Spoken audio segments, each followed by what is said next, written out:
I never planned to reveal it this way. Not in the quiet tension of a sterile hospital room. Not in front of my mother clutching my sister's hand with her usual tight-lipped concern or my father pacing near the window like there was a more important meeting he was late for.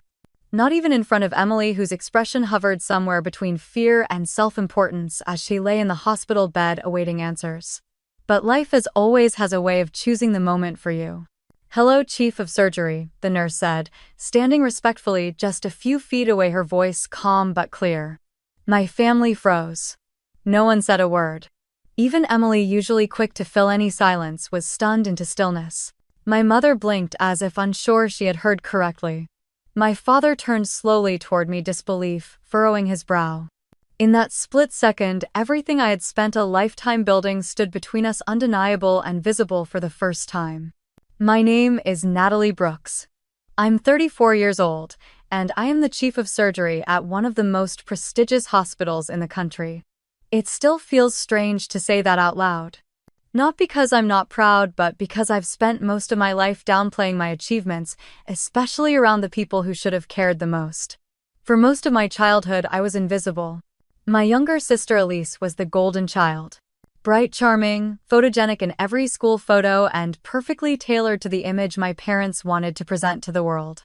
I was the quiet one, observant, serious, always reading or building or solving something, but rarely noticed. If Elise got a B in school, it was cause for celebration.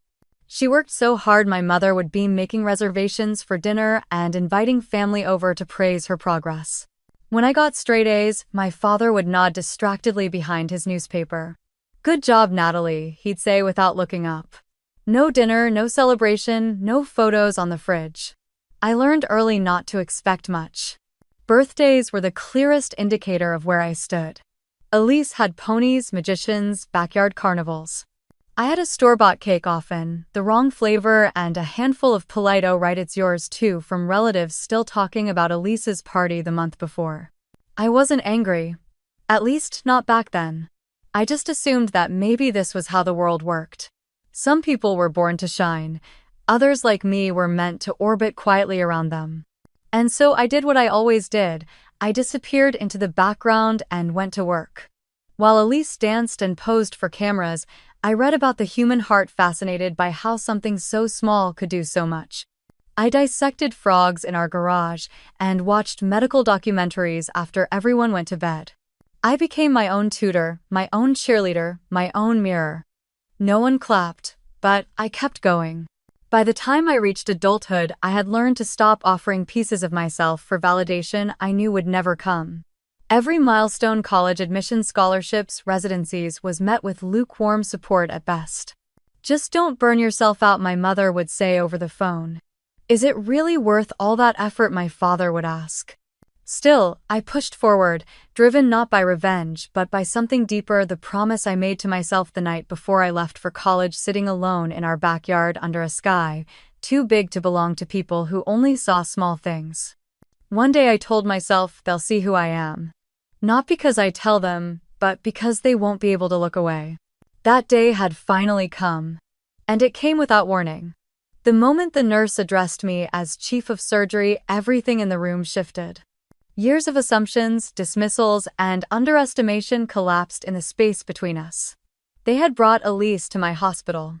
They had asked to speak to the best, and they had no idea she was already in the room. "Chief of..."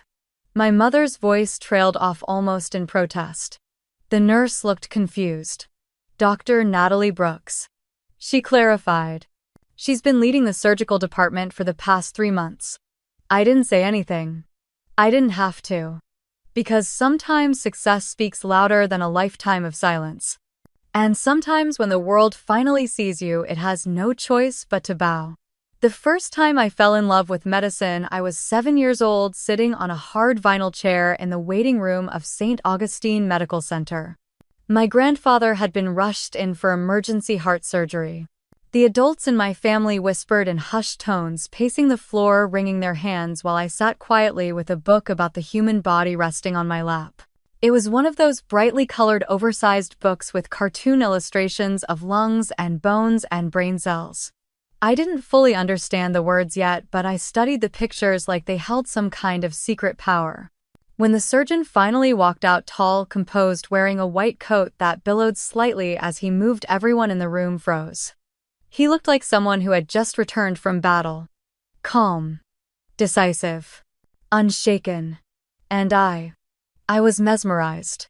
He spoke to my family with confidence, explaining that the surgery had gone well, that my grandfather was stable and in recovery. My mother cried with relief. My father shook his hand solemnly. And I sat there, not moving, not blinking, trying to memorize the moment. That man had just saved someone I loved. With his hands, with his mind, he didn't wear a cape or fly through the sky. He wore gloves and scrubs, and to me he was a superhero. On the way home, as we drove in silence, through the glowing streetlights, I looked up from the back seat and declared, I'm going to be a doctor when I grow up. There was a brief pause. My father glanced at me through the rearview mirror, then gave a small chuckle like I had said something adorably naive. That's a nice dream, Nat, he said. But being a doctor takes a very special kind of person. It's hard. Not everyone's cut out for it. Before I could respond, Elise, who was only 5 at the time, piped up beside me, I want to be a doctor too. My mother turned around from the passenger seat beaming. Oh, honey, I can see that. You've got the brains for it, sweetheart. She reached back and patted Elise's knee gently. That was it. My first dream met with doubt, deflection, and dismissal, all in the span of one car ride. No one asked me why I wanted to become a doctor. No one looked at me and said, you can do it. Instead, I got a soft laugh and a warning about how difficult the path would be. But Elise, she got validation. Encouragement. A mother's pride wrapped in a single touch. I didn't understand favoritism at 7 years old, but I felt it. I felt it like cold water in my shoes, unseen by others, but soaking through every step I took. After that night, I started watching how my parents responded to the two of us. Elise was sparkly and theatrical. She sang loudly, performed impromptu puppet shows, and demanded attention in the way only charismatic children can. My parents adored it. They called her our little star. I was quieter. I preferred puzzles to parties, books to attention. And in our family, quiet wasn't seen as thoughtful, it was seen as lacking.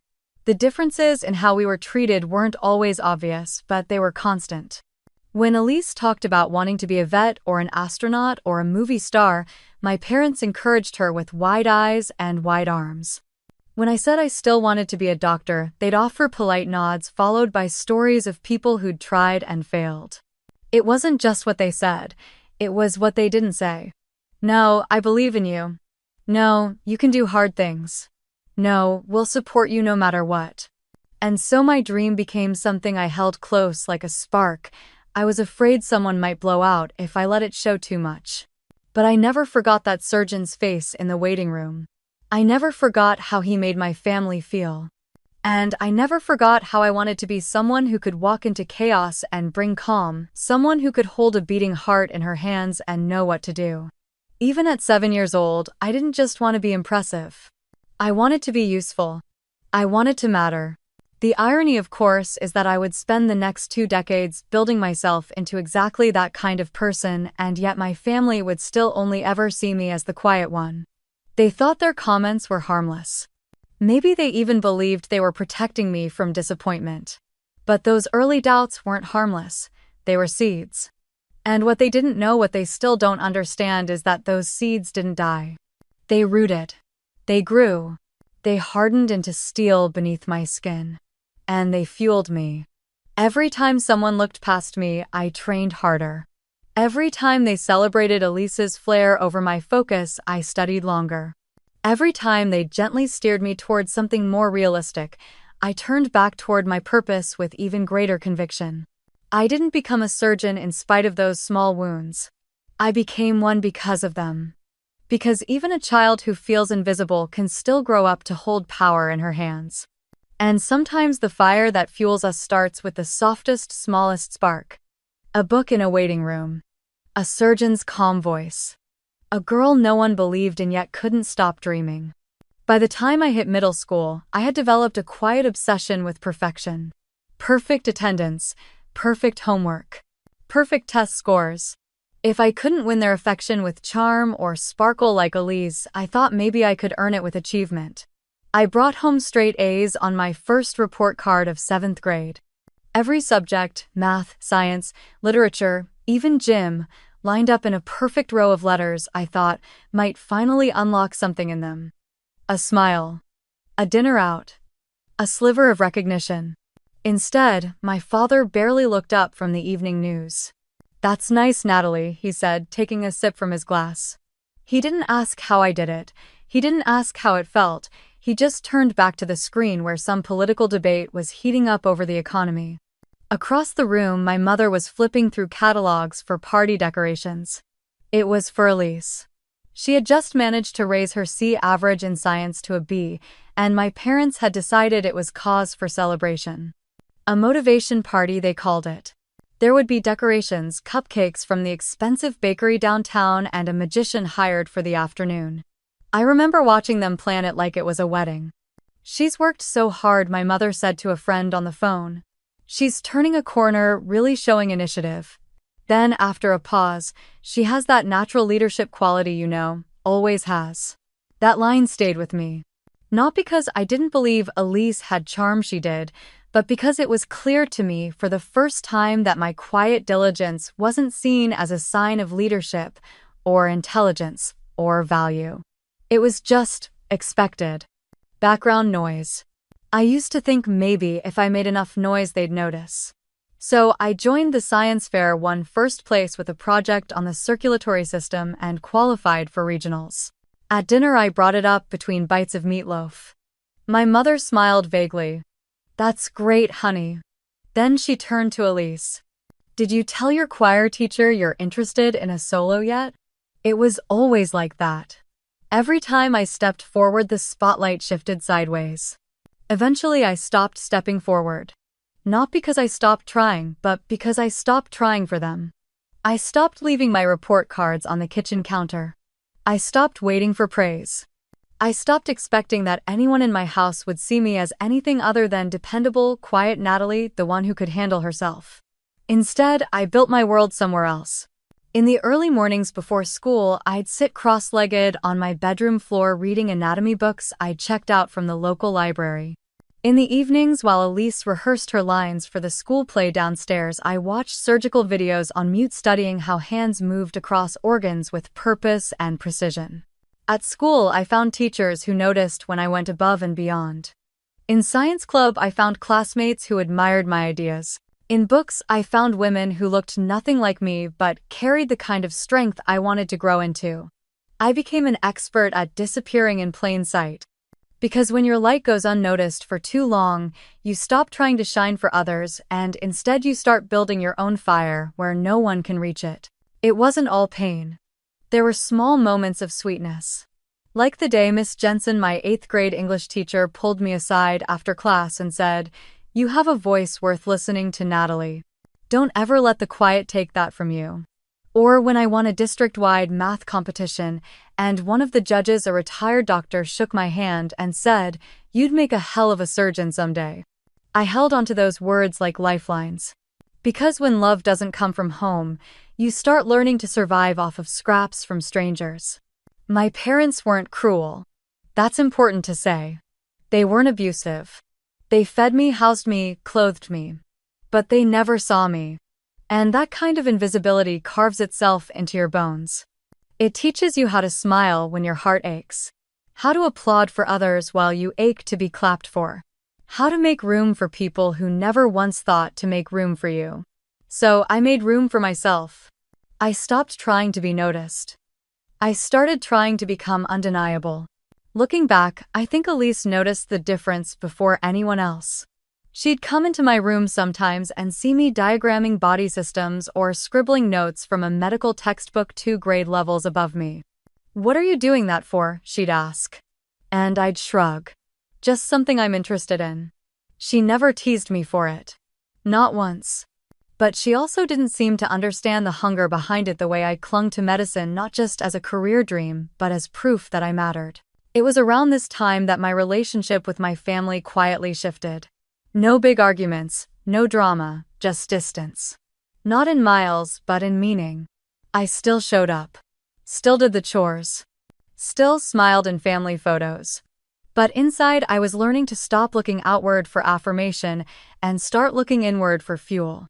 And what I found, there was a girl who didn't need applause. She just needed space. And a fire no one else could see yet. It was Mr. Carr who changed everything. He was my high school biology teacher, a tall man with gentle hands and eyes that missed nothing. While other teachers moved through lessons like checking boxes, Mr. Carr treated biology like it was sacred. Like we weren't just memorizing facts, but learning the language of life itself. I sat in the front row naturally. Took notes like they were gold. Answered questions even when no one else raised a hand. I didn't care if I sounded like a know-it-all. In his class, curiosity felt like courage. One afternoon I stayed after the bell to finish reviewing a slide under the microscope. It was a cross-section of cardiac tissue, and I was tracing the branching fibers with the tip of my pencil on the page beside me. I didn't hear Mr. Carr walk up. "You've got a good eye," he said quietly. "And better technique than some of my seniors." I blinked up at him surprised. I wasn't used to being noticed in that way. "I've seen how you work," he continued. "You're not just smart, you're precise, focused. That's rare." I felt something unlock inside me. A breath I didn't realize I'd been holding for years. No one had ever spoken to me like that. Not at home, not at church, not at family dinners where Elise's latest school project was passed around like a work of art while mine stayed in my backpack. "Mr. Carr kept talking, his tone casual but firm. "Have you ever considered medicine?" I nodded, not trusting my voice. He smiled. "Then we're going to get you ready." From that day on, he became my first real mentor. He slipped me articles from medical journals, challenged me with extra reading, and introduced me to a local mentorship program for girls in STEM. He even brought in a guest speaker, an alumna who was now a surgical resident, and made sure I had a front row seat. "You don't just belong in science," he told me once. "You belong at the table where discoveries are made." He didn't say it like a motivational poster. He said it like a fact. Like gravity. Undeniable. When college application season rolled around, I hesitated before listing Princeton as one of my targets. It felt too big. Too elite. Too far from what my family thought I could handle. But Mr. Carr didn't hesitate. "You're going to apply," he said. "And I'm going to write you the strongest recommendation letter they've ever read." And he did. A month later, I got the email. "Congratulations. We're pleased to offer you admission to Princeton University's pre-med program with a merit scholarship." I stared at the screen, hands trembling. Then I called out from my bedroom, "Mom, Dad." They were sitting in the living room. The television was on muted during a commercial. "I got into Princeton," I said, trying to sound calm. "With a scholarship." There was a pause. My father looked at me over his reading glasses. "Princeton," he repeated. "That's expensive." "I got a scholarship," I reminded him. "Well, that helps," my mother said, her tone already hedging. "But it's still a long way from home. And medicine isn't exactly an easy path." I stood there waiting for something else. A hug, a smile. "We're proud of you." But nothing came. Finally, my dad said, "Just don't go into debt for something that might not work out." Later that night, I sat on the floor of my room, laptop still glowing beside me, and tried to let the acceptance feel real. I had done something big. Something they didn't think I could do. But their silence wrapped around me like fog. The next day, I told Mr. Carr. He smiled so wide I thought his face might split. "I knew you'd get in," he said. "They'd be fools not to take you." He handed me a small envelope neatly sealed. "Just a little something I wrote for your scholarship file," he said. I opened it that night. It was a personal note, not required, just something he wanted to say. "Natalie, you are one of the most capable, quietly brilliant students I've had in 20 years of teaching. Not because you chase praise, but because you chase purpose. Medicine needs more minds like yours. Don't ever let anyone convince you otherwise." Mr. Carr, I cried reading it. Because it was the first time I felt seen. That letter lived in the back of my wallet for years. I kept it through undergrad, through medical school interviews, through every long night of studying, and every moment I doubted myself. Because when no one in your family tells you you're enough, you learn to hold tight to the voices that do. Brick by brick, I was building something. A life, a path, a self. Not with praise or permission, but with quiet resolve and the steady guidance of someone who believed in me, not because they had to, but because they chose to. Mr. Carr wasn't related to me, but he saw me more clearly than anyone with my blood ever did. And in the end, that was enough to get me started. It happened over dinner. Elise twirled a forkful of pasta and said it so casually you'd think she was announcing a new hobby. I've been thinking about going into medicine too. My mother gasped, hands flying to her chest like she'd just heard angels sing. Really, Elise, that would be incredible, my father beamed. Just like your sister. That's the Brooks determination. I waited for someone to glance my way. To acknowledge that I had in fact already been accepted into Princeton's pre-med program.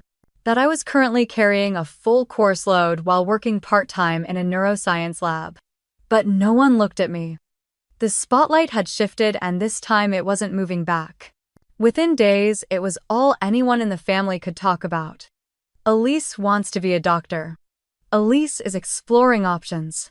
Elise is applying to Rutgers and already thinking about specialties. They spoke about her like she'd already achieved what I was still grinding for. At a family gathering, my Uncle Jared clapped me on the shoulder. "Looks like your little sister's following in your footsteps," he said with a chuckle. "Maybe you two can open a practice together one day." Before I could respond, my mother cut in, laughing lightly. "Oh, Natalie's still figuring things out. Elise has always known exactly what she wanted." I felt something twist inside me. Not quite anger, more like disbelief. I had known what I wanted since I was 7. I had fought tooth and nail for every inch of progress. I had studied, sacrificed, and suffered in silence. But Elise had merely decided, and suddenly the world bowed at her feet. In group chats with extended family, everyone congratulated Elise on her ambition. Cousins messaged me with, "So proud of Elise. Is medicine something you're still considering too?" It was like I'd been erased. Not just overlooked, but replaced. I should have spoken up, should have claimed my place. But instead, I went quiet again. It was easier, safer. And honestly, I was exhausted. I was tired of correcting people's assumptions. Tired of trying to prove that I belonged at the table they kept pulling away from me. Tired of pretending that the constant comparisons didn't sting. The next semester, I threw myself into my coursework harder than ever. While Elise posted photos of her new white coat from a community college orientation, I was running cardiac simulations in the university lab. While my parents cooed over her natural bedside manner, I was shadowing trauma surgeons during their 3 a.m. rounds. And when Elise announced her acceptance into Rutgers with a modest scholarship, my parents threw her a party. There were balloons shaped like stethoscopes. A cake that said, "Future Dr. Elise." Matching t-shirts, Instagram posts. I attended the party, of course. Smiled in the photos. Clapped during the toast. But something inside me dimmed. During that celebration, one of our family friends pulled me aside. "She's such a star," she said, motioning toward Elise. "It's amazing how easily some people fall into their purpose." She tilted her head. "And you, Natalie. Are you still thinking about medicine too?"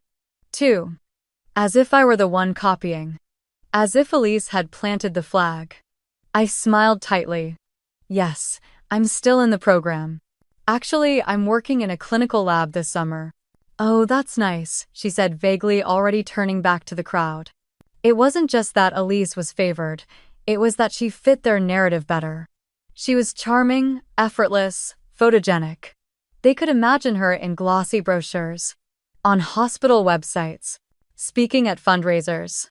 Me, I was quiet, serious, relentless. I didn't entertain. I didn't sparkle, I just worked. And in a world obsessed with optics, hard work without a halo often goes unseen. There's something uniquely painful about being forgotten in the very story you started writing. But that pain, it became fuel. I stopped showing up for every family dinner. Stopped correcting people when they confused my program with Elise's. Let them believe what they wanted. While they were celebrating her beginnings, I was deep in the middle of building something they'd never understand. And one day I told myself they'd see it. Not because I shouted, but because it would be too big to ignore. The last time I told them anything, I was trying to make them proud. I had just received a research grant, my first real one, for a summer project under a rising star cardiothoracic surgeon at Columbia. It was competitive, prestigious, the kind of opportunity that most pre-med students dream about. I called home, excitement buzzing under my skin like static. I wanted to share it. To hear something, anything that sounded like pride. My mother answered. "That's nice, sweetheart," she said after I finished explaining, distracted. "Did I tell you Elise is volunteering at a local clinic? The patients just love her. She has such a warm presence." I paused. "That's great," I said. "Maybe you could learn from that," she added. "You've always been more cerebral. You could work on your people skills." That night, I quietly archived the email with the award letter and said nothing more about it. A few months later, I found out that Elise had failed 2 core classes in her first year of med school. She'd been placed on academic probation, and by the end of the year, she officially withdrew from the program. I didn't hear it from her. I didn't hear it from my parents either. I heard it through a classmate who knew someone in her cohort. When I asked my mom about it, she sighed dramatically. She decided medicine wasn't the right fit. "It's not for everyone, you know. She's being smart, choosing a more balanced lifestyle. You could take a note from her, Natalie. You work so hard all the time." I stared at my phone, silent. There was no mention of how I had stuck with it. No thank you for not giving up, no we're proud of you for being the one who made it through. Just another reminder Elise's decisions were always framed as wisdom. Mine were framed as obsession. That was the moment I decided I would stop telling them anything at all. No more updates, no more news. No more handing over pieces of my life just to watch them be discarded or repackaged in someone else's story. I built a wall of silence, not out of spite but out of survival. I knew I was on the right path. I had people who believed in me. People like Dr. Catherine Lin, my mentor, my lifeline.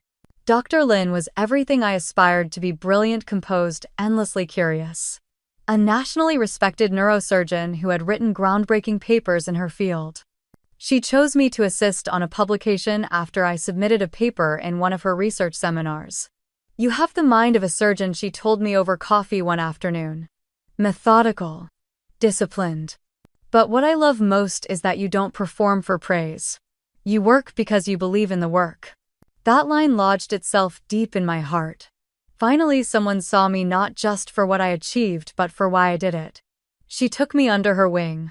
Let me shadow her in the OR. Gave me feedback that cut deep but made me better. And when it came time to apply for medical school, she wrote me a letter of recommendation that made me cry. "You're not just going to be a doctor," she said. "You're going to change this field." Meanwhile, at home, Elise was launching a wellness blog. My parents were ecstatic. "She already has 500 followers," my mother gushed on a family call. "She's so good with people. She's really finding her voice." They never asked how my med school applications were going. Never asked about Dr. Lin. Never asked if I needed anything. So I gave them what they expected: surface-level updates. School's going fine. Busy with labs. Nothing much going on. Each sentence chipped away at the part of me that had once wanted to share everything. But it also sharpened something else. Resolve, focus, freedom.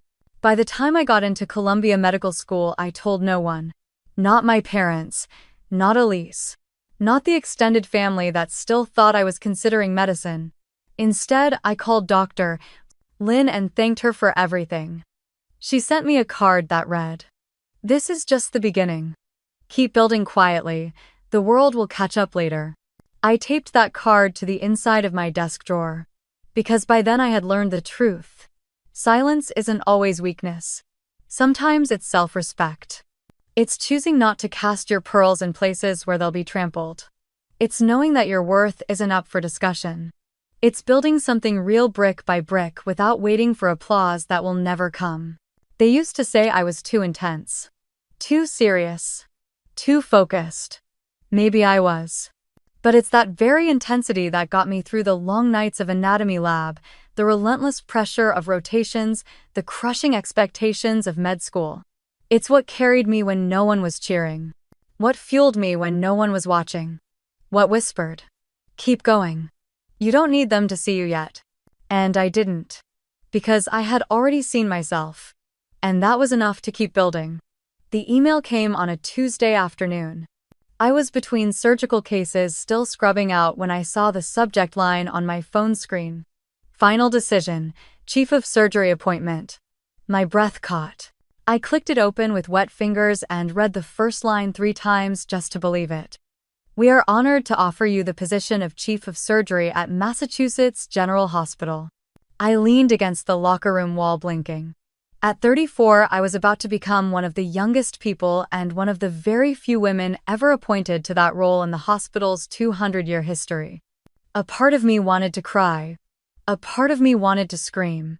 But the biggest part of me just exhaled. Like it had been holding that breath for years. I told no one. Not at home anyway. There was no text to my mother, no call to my father, no group chat announcement or celebratory dinner. I'd learned better by then. If I told them, the responses would range from underwhelming to undermining. Wow, that's a lot of pressure. Are you sure you're ready for that kind of responsibility? Don't you think it's time to slow down and think about starting a family number? I wouldn't give them the chance to deflate this. Not this time.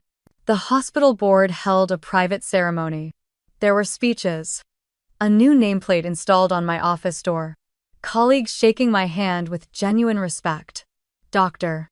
Lynn flew in from New York and hugged me so tightly I thought I might actually cry. "You did it, Natalie," she whispered. "You built it." The room was filled with applause.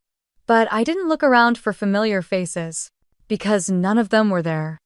And for the first time, I didn't feel the absence. I didn't feel punished. I didn't feel forgotten. I felt free. That evening, after everyone had left and the building had settled into nighttime quiet, I walked alone to the rooftop balcony outside my new office. It was late summer in Boston.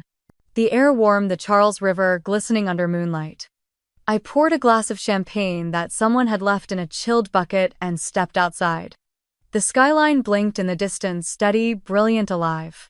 And I let myself take it in, not for anyone else, not for the photo, not for the praise.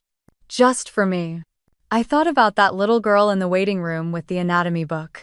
The teenager buried in textbooks while her sister posed for pictures. The college student who taped letters of recommendation to her desk drawer because her parents didn't ask to see them. And I smiled. Because she had made it here, and she had done it without applause. Without shortcuts. Without shortcuts.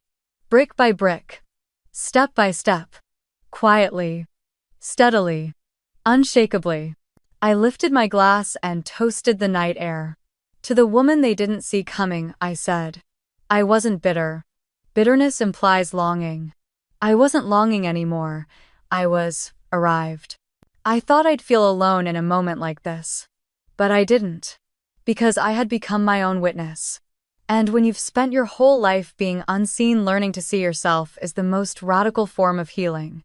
2 weeks after I was named chief of surgery, I boarded a plane home. Not for celebration. Not for rest. For Elisa's engagement dinner. She was marrying James Archer, son of a real estate developer, good-looking, good on paper, good at parties. My parents adored him, of course. He was the final puzzle piece in Elisa's curated life. The restaurant was upscale, decorated in blush and gold with a long table set for 20. Family, friends, colleagues of my father, and at least 2 people I hadn't seen since I was 12. I arrived late. Flight delays. No one noticed. As I slipped into my seat near the end of the table, my father was already mid-toast. "Elise," he said, raising his glass, "has always had a gift for knowing what she wants. And going after it." There was a chorus of polite laughter. "She's charismatic, driven, full of light," he went on. "She's made us prouder than words can express." My mother dabbed her eyes with a napkin. The guests clapped. No one looked toward me. No one asked if I'd eaten. If my flight was okay, if I was there. Dinner was a symphony of praise. Elise spoke about her wedding plans, her Pinterest board the location they were scouting in Napa. My parents chimed in about her vision and natural leadership. Even James's mother leaned across the table and said, "Your daughter has such presence. You must be so proud." Oh, my mother beamed. She's always had something special. Later, when a cousin turned to me and asked, "So what have you been up to, Natalie?" I took a breath. I was ready. I was going to say it. I was going to tell them. But my mother cut in. "Oh, she's still at the hospital in New York," she said quickly. "Still working those crazy hours." She shook her head with a mix of affection and concern. "We keep telling her there's more to life than work." My father chuckled. "Some people take longer to find their path, but better late than never, right?" A few people smiled awkwardly. I blinked. That was all I was then. The overworked older sister. Too busy to settle down, still figuring it out. Never mind the title on my office door. Never mind the department I led. Never mind the surgeries I'd pioneered or the papers I'd published. In their narrative, I was still the cautionary tale. The reminder of what happens when you work too hard and shine too little. I felt the words rise again. Actually, I was just appointed chief of surgery at Massachusetts General. But before I could speak, Elise stood and tapped her glass. "James and I have one more announcement," she said, smiling. The room quieted. "I'm pregnant." The table exploded in cheers. My mother gasped, hands flying to her mouth. "Oh my God." My father wrapped Elise in a hug so tight I thought she might disappear into it. People were crying, clapping, toasting again. I sat back in my chair, glass untouched, voice swallowed whole. Whatever words I might have spoken were gone now, buried beneath the sound of applause and the shimmer of champagne. I looked at Elise. Radiant, glowing, effortless. And for a brief moment, I wondered what it would feel like to be celebrated for simply existing. To be handed a microphone and told, "We've been waiting to hear from you." But I wasn't that person. Not in their world. In their world, I was the dependable one. The serious one. The one who would clap, smile, and make no scene. So that's exactly what I did. Later that night, as I folded my coat over my arm and prepared to leave, my mother found me in the hallway. "You should learn from Elise," she said, folding a towel that didn't need folding. "She understands what really matters in life." Then quieter. "It's not too late for you, sweetheart. You could still have all this." I looked at her, this woman who had never seen me clearly, who had looked past every version of me that wasn't Elise-shaped. And I smiled. A small, tired smile. "I'm very happy with my life, Mom." She tilted her head. "Are you? You work all the time. You have no partner. No children. That's not much of a life." I picked up my bag. "It's my life," I said softly. "And it's a good one." I left that night with a strange calmness. Not angry. Not even sad. Just done. Because the most painful kind of invisibility isn't when strangers overlook you. It's when the people who should know you best never even tried to look. I was midway through a budget review meeting when my assistant knocked on the door, something she rarely did unless it was urgent. "Dr. Brooks," she said, eyes wide, "there's a call for you. It's your family. It's about your sister." My stomach dropped. I stepped into the hallway and picked up the phone, already bracing myself. My mother's voice cracked through the line. "It's Elise," she collapsed. "They think it's preeclampsia. She's being taken to the hospital now, to Massachusetts General." Of course she was. Out of every hospital in the city, fate or irony had delivered them to mine. "I'll meet you there," I said, simply, already moving. By the time I reached the emergency floor, Elise had been admitted and transferred to high-risk obstetrics. I reviewed her file quickly, elevated blood pressure, concerning protein levels, but the baby's heartbeat was stable. Manageable. Not immediately life-threatening. Thank God. I took a moment to straighten my blazer, removed my name badge, and stepped onto the ward, not as chief of surgery, but as a sister. I found them in the room, my father pacing by the window, my mother perched at Elise's side, and Elise herself, pale but awake, looking equal parts annoyed and frightened. When I walked in, all three glanced over. "You're finally here," my mother said. "No, thank you." No relief. Just a hint of blame. Have you talked to the doctors? No one's told us anything. We've been waiting forever. I just got here, I replied calmly, stepping toward Elise. How are you feeling? My head is killing me, Elise groaned. They said something about blood pressure, but we haven't seen the doctor yet. It's ridiculous. You're at one of the best hospitals in the country, I said. You're in good hands. My father scoffed. Still no excuse for keeping us waiting. I don't understand why it takes so long to get proper care. I bit my tongue. Because in that moment I realized they had no idea whose hands they were already in. My mother leaned over to Elise. Hopefully they'll send someone experienced. Not some intern. She needs the best. She'll get the best, I said evenly. They didn't even hear me. For the next hour I sat silently in the corner chair, listening. My mother complained about the food. My father muttered about how hospitals never respected people's time. Elise shifted restlessly and asked for ice chips twice. No one asked why I was already there. No one asked what I did these days. To them, I was still the daughter who showed up, not the woman who ran the floor. And for the first time, I found it amusing. Not painful, not frustrating, just poetic. They were critiquing my staff in my hospital, sitting on a bed I could have had moved with a single phone call. And they didn't even know it. Finally, Nurse Jackson walked in, efficient, composed tablet in hand. She glanced toward me, then froze subtly. Recognition flickered across her face. I gave a slight shake of my head.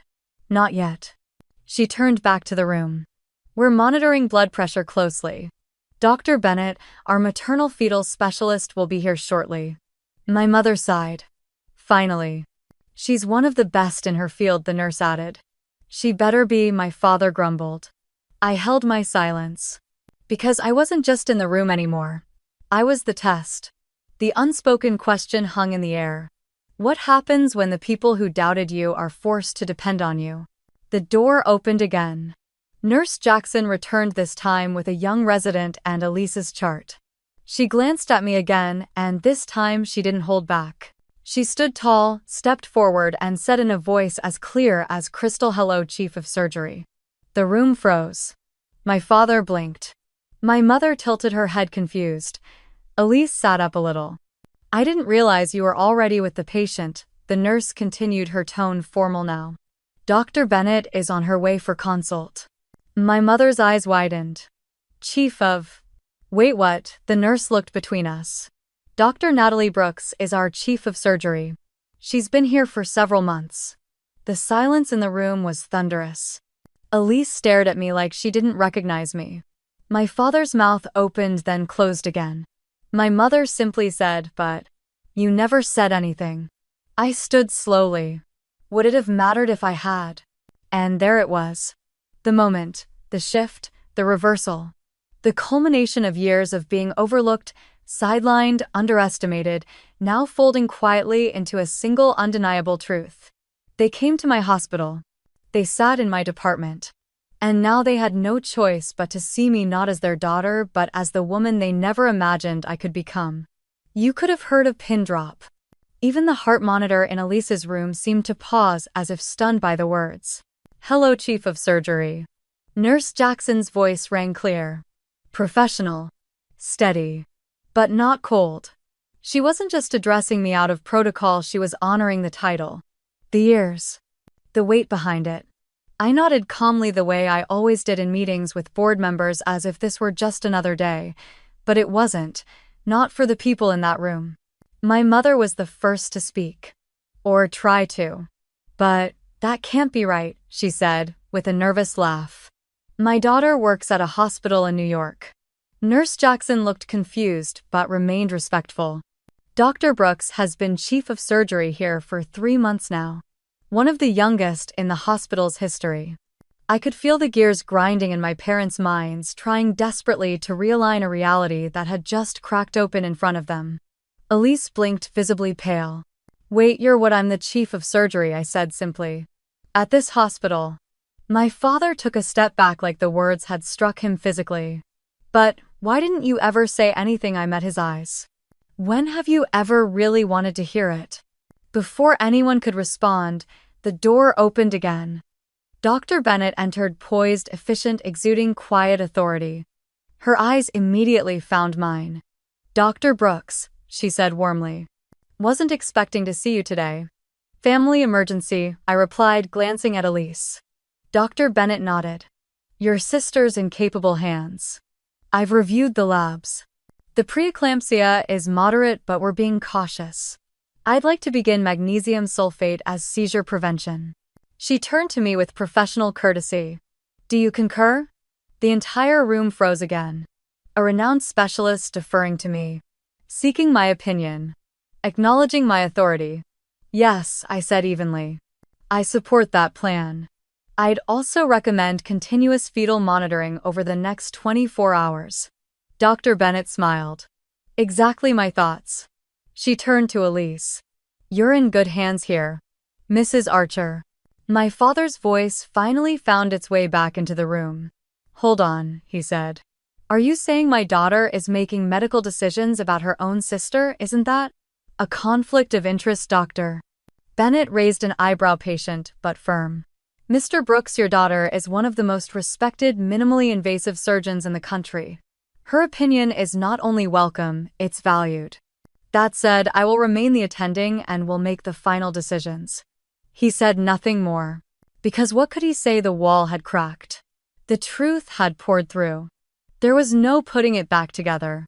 The next wave of staff entered, a nurse preparing the IV, a resident with Elise's latest vitals. Each of them greeted me with professional deference. "Dr. Brooks." "Chief. Good to see you." My parents watched it all like a movie they didn't know they'd bought tickets to. Their expressions flickered between confusion, discomfort, and dawning realization. They weren't just seeing me succeed. They were seeing how much they had misunderstood me, how small their version of me had been. My mother reached for my hand, voice trembling. "Why didn't you tell us, Natalie?" I gently pulled my hand away. Would it have mattered if I had tears welled in her eyes? "That's not fair. We've always supported you." From the bed, Elise let out a soft scoff. "Come on, Mom." All eyes turned to her. "Let's not pretend," she said, voice hoarse but clear. "We all know Natalie was never the favorite. You made that pretty obvious." My father bristled. "Now's not the time for this." "No," I said quietly. "Now is exactly the time." He turned toward me, trying to regain control. "You know, we were just concerned. Medicine is hard. We didn't want you to burn out." "That's funny," I replied. "Because when Elise dropped out, you called it self-awareness. But when I excelled, you called it obsession." Neither parent responded. Dr. Patel, a junior attending who had entered moments earlier, glanced between us and said, gently, "I didn't realize Dr. Brooks was your daughter." He turned to my parents with genuine admiration. "She's a legend in our department, especially in the surgical innovation wing. She's been training us in techniques that most surgeons don't touch until their late 40s. He looked at me and smiled. "Your paper on robotic-assisted aortic valve repair, brilliant."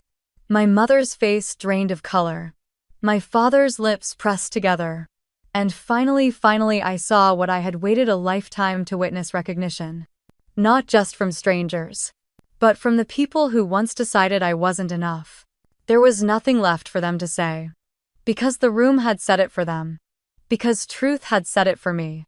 And the beautiful thing about truth is this: it doesn't need your permission to be real. It only needs to be spoken. Or in my case, bowed to. My father cleared his throat. His voice steadied into the tone I'd known my entire life, the one he used at corporate functions and family reunions, calm but carefully rehearsed. "We've always been proud of you, Natalie," he said. The words hung in the air like steam from a cold kettle, visible, fleeting, and ultimately empty. I looked at him, really looked at him. And for the first time in my life, I didn't shrink. I didn't nod politely or change the subject. I didn't swallow my hurt. I let it rise. "No," I said. "You weren't." My mother flinched.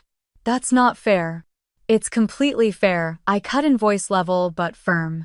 "You didn't celebrate my wins. You didn't ask about my dreams. You didn't even see me."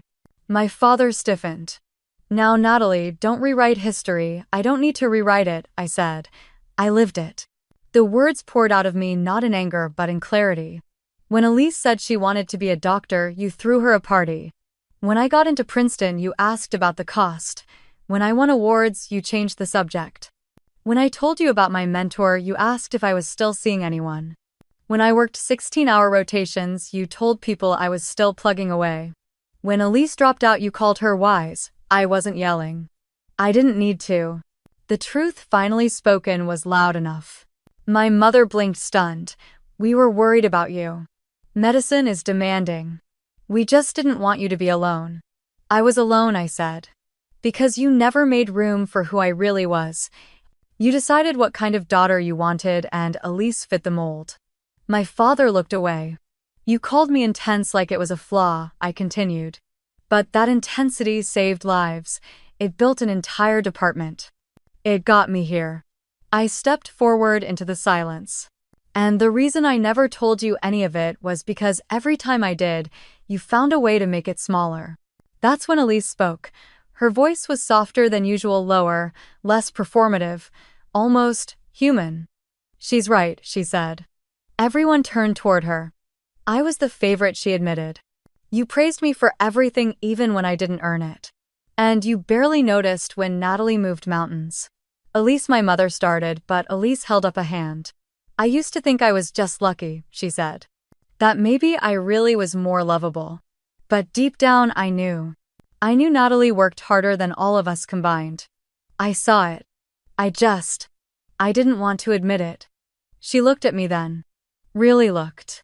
I was jealous of you, Nat. Still am. I swallowed, hard, emotion rising.